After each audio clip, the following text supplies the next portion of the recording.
Orefinders Resources went public in 2013. We're a publicly traded company on the Toronto Venture Exchange. We have a flagship asset. It's called the Morado Mine, and it's located about 25 kilometers south of Kirkland Lake. One of our milestones that we just completed is that we sent 25,000 tons of material that came from the Morado open pits stockpiles, and we sent that to IAMGOLD's facility, a Westwood mine and mill facility in Quebec, and we actually recovered 1,400 ounces of gold just recently. So that was a major milestone for the company. And the second milestone was that we sold a non-core asset, an asset in Red Lake that was surrounded or within the Pure Gold Mining's Madsen mine facility, and we got $1.3 million in total consideration for that particular project. So those two milestones really helped define Orefinders in 2017 going forward. We're in a strong cash position, and we have a very low market cap, certainly relative to our cash and working capital, and we have a plan going forward.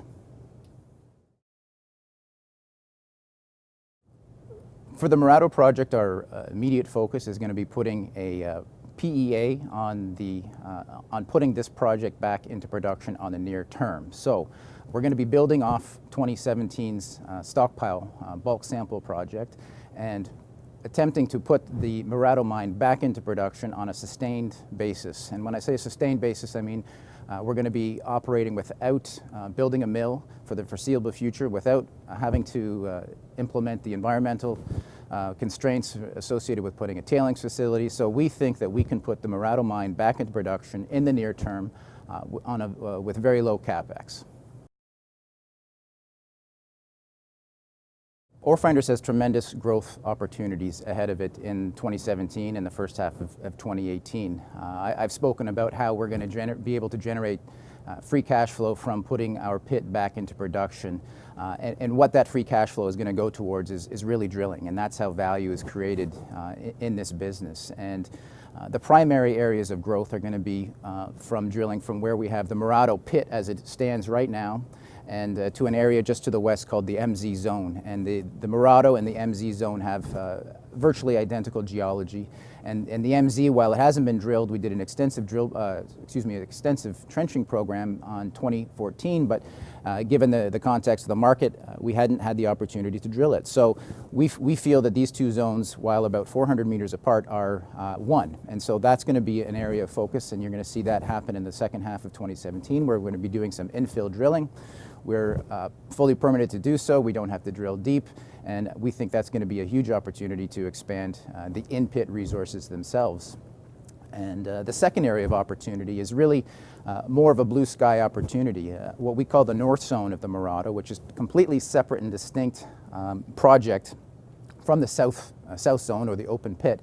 This north zone is got different style of mineralization, which is quite unique for Kirkland Lake Camp. It's not a traditional high-grade vein-hosted gold system. We believe it to be more of a VMS-style system that bears similarities to mineralization out in Val d'Or, such as La Ronde or Bousquet. And so back in 2013, we put about 3 or 4 holes in it. We got great intersections, but it hasn't been followed up on. So that's going to be a huge area of focus that we're really quite excited about. It has the potential to be a game changer for Orefinders.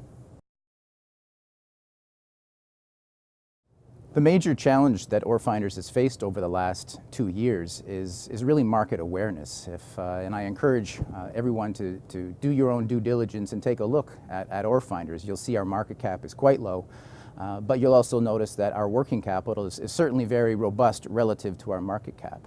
And I don't think that there's anything different between us and a company that, say, has a 10 times market cap than we do currently, than people just not being aware of our story. So we've got a plan in place over the next 12 months to develop the near-term cash flow and to complete a few drill programs. But our message right now is creating market awareness and telling the story, and we think it's going to resonate. When making any investment, you have to look at the value relative to the risk one is taking on. Now, all resource projects have certain risk, but I encourage investors to take a good hard look at Orefinders and look at our working capital and look at our market cap, and I think you'll see tremendous value there. Some of our peers have already gone up 2, 3, 4, 5 times over the last 12 months. Well, Orefinders hasn't yet had that opportunity because we've been lining ourselves up so that we're in a position to execute the plan that we've put in place. So I think it's all about capturing value going forward. I think Orefinders, as I said, has not yet had that opportunity, but I think 2017 is going to be an exciting year for Orefinders and our shareholders. Well, the TSX is ultimately the best market in the world for a company like Orefinders to be on. This business has really brought me all over the world, and everybody knows the Toronto Stock Exchange, and particularly the Venture Exchange, and how it's well suited for companies, exploration and development companies like Orefinders. So ultimately it's about liquidity and bringing awareness to the company, and obviously having opportunities like this to speak to the exchange and use their facilities to get the message out is certainly value added for a company like us.